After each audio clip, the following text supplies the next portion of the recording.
Oh, ho, ho, yes! Yes, my good man, yes, very good, splendid, I would say. Oh, I'm sorry. I didn't see you there. I was too busy just enjoying a weird reliever. 2-2. Got him. Padres win. If you sort active pitchers by career ERA, only 4 of them have a career ERA under 2. Cade Smith and Emmanuel Clase of Cleveland, Felix Bautista of Baltimore, and Alec Jacob of the San Diego Padres with a 1.99 ERA. Now, Smith averages 96 on his fastball, Clase 100, Bautista 99, but Alec Jacob, across still only 31 innings, but with a sub-2 ERA averaging 86 on his fastball.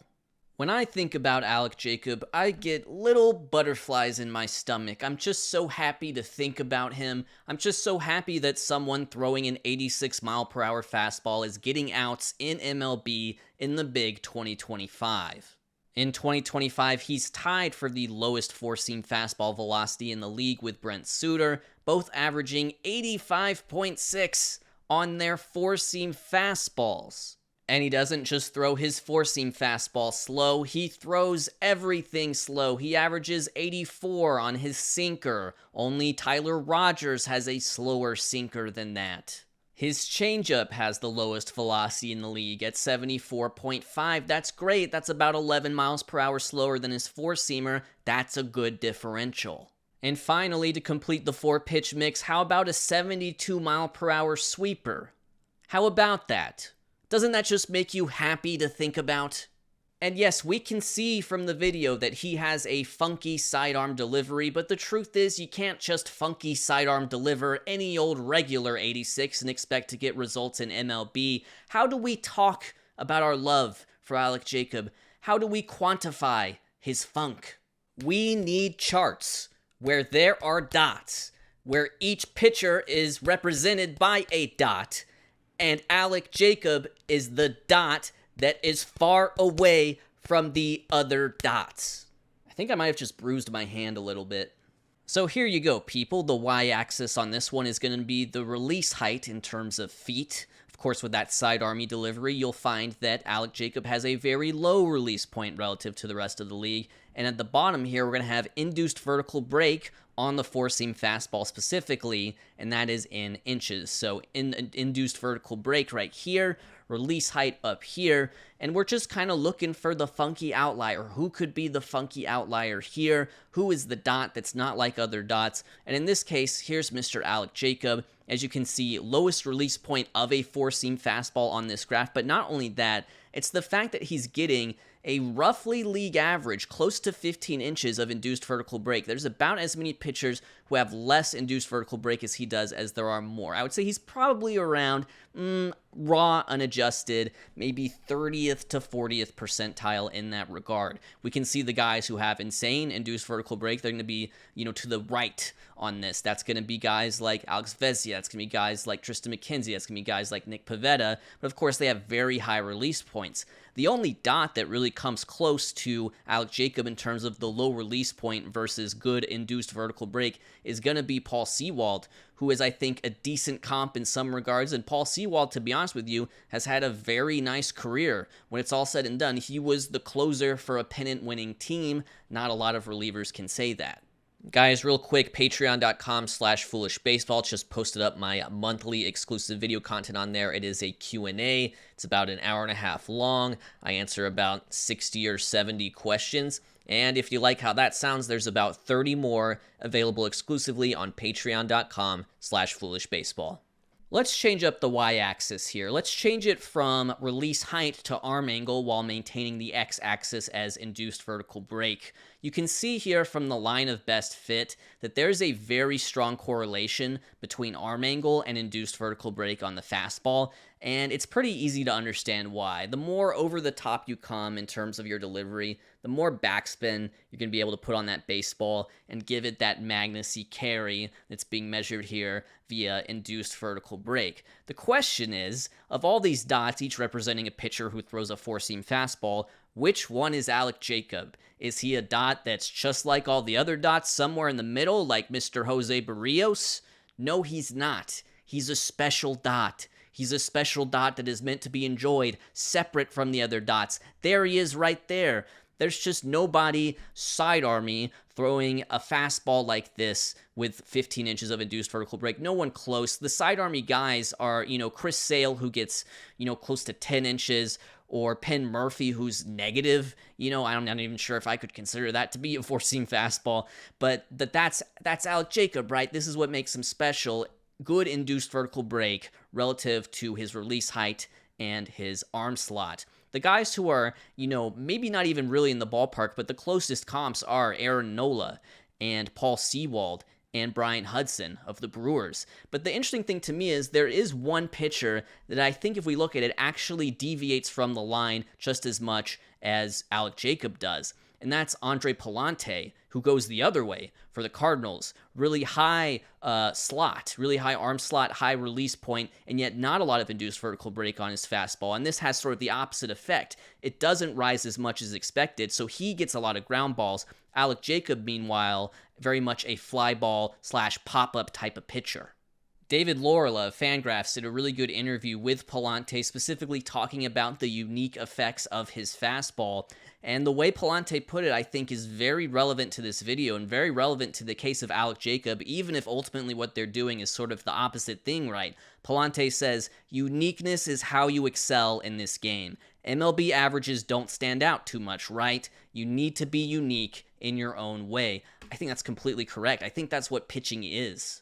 Like, no matter where they are in terms of their raw induced vertical break, look at the starting pitchers who managed to deviate from the line just enough to do something special. Look at Shota Imanaga.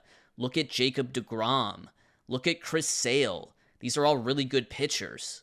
The reason that being unique is important to pitching is because hitting is, in many ways, an averaging out of past experiences. Here's what I mean by that. Let's say you're Trey Turner, and you're stepping into the batter's box to face Roki Sasaki and his fastball for the first time. You've never faced Roki Sasaki before. How can you know what to expect? Well, maybe you haven't faced Roki Sasaki, but you have faced a pitcher with a similar arm angle. And indeed, Trey Turner has faced a right-handed fastball with similar velo, and perhaps even a similar movement profile, and perhaps even similar qualities for all three. It's not done consciously, it's all done in the subconscious, but when Trey Turner steps into the batter's box, he is using his past experiences to create an expectation for what a pitch will do.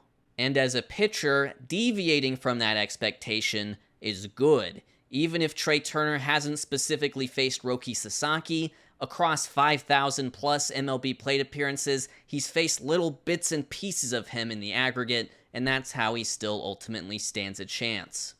But if you look around the league in 2025, there just aren't guys like Alec Jacob around. That's why he's the dot that's far away from all the other dots. How are you able to build an expectation for what an Alec Jacob pitch will do if you really have no base knowledge to go off of? A lot of these guys haven't seen 86 since they were in college or high school, and yet his 86 is a lot nastier than the typical 86.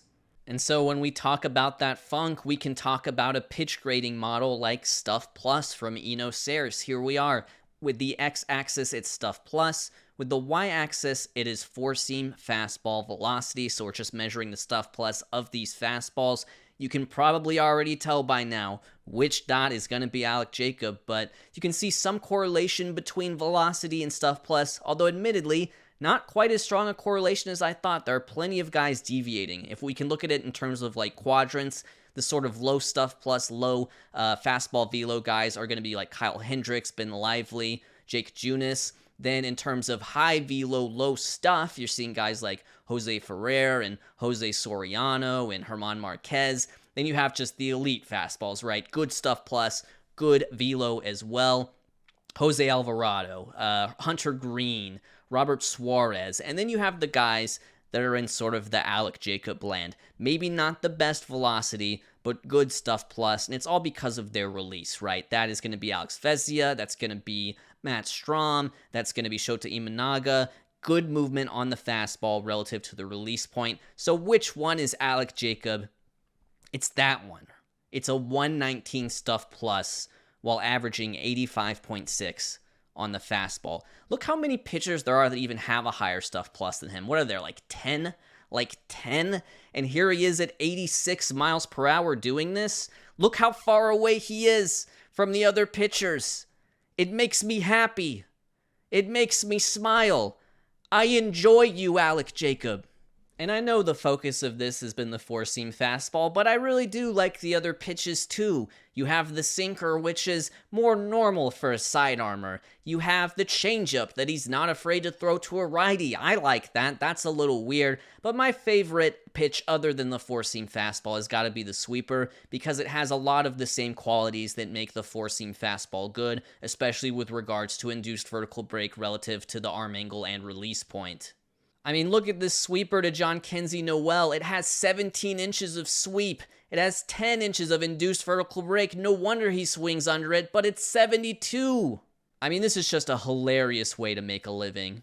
That fastball, though, I think I do still enjoy the fastball the most, and I called it a unicorn pitch earlier, but my question was, is that true? So I dialed up a search. Is there anyone regularly throwing a fastball like this in recent baseball history? StatCast has the arm angle data back through like 2021, I think, so we'll just have to kind of go back to there. But we're looking for pitches that are at least within a few inches in terms of induced vertical break, within at least about, 5 to 8 degrees of arm angle, within, let's say 0.4 feet of vertical release point, and, within 2 or 3 ticks of velocity. Who is throwing a pitch anything like that? And the truth is, there is one more, especially when we take extension into account. There's one more pitcher who, with some degree of regularity, was able to throw a pitch similar enough to the Alec Jacob fastball. That was Steve Cishek. And Steve Cishek kind of had an awesome career. He pitched 13 years, had a career ERA under 3 across 700 innings, 137 ERA plus, collected over 100 saves. If Alec Jacob turns out to be Steve Cishek, that's awesome. That's an awesome outcome. It's just fun. I'm having fun. It doesn't have to last forever, but I'm just having fun. I'm having fun watching, a 16th round draft pick senior sign out of Gonzaga who struck everybody out at Gonzaga with an 86 mile per hour fastball, go and strike everybody out in the minors with an 86 mile per hour fastball, and then come up to the majors and have an ERA under 2. I'm enjoying this.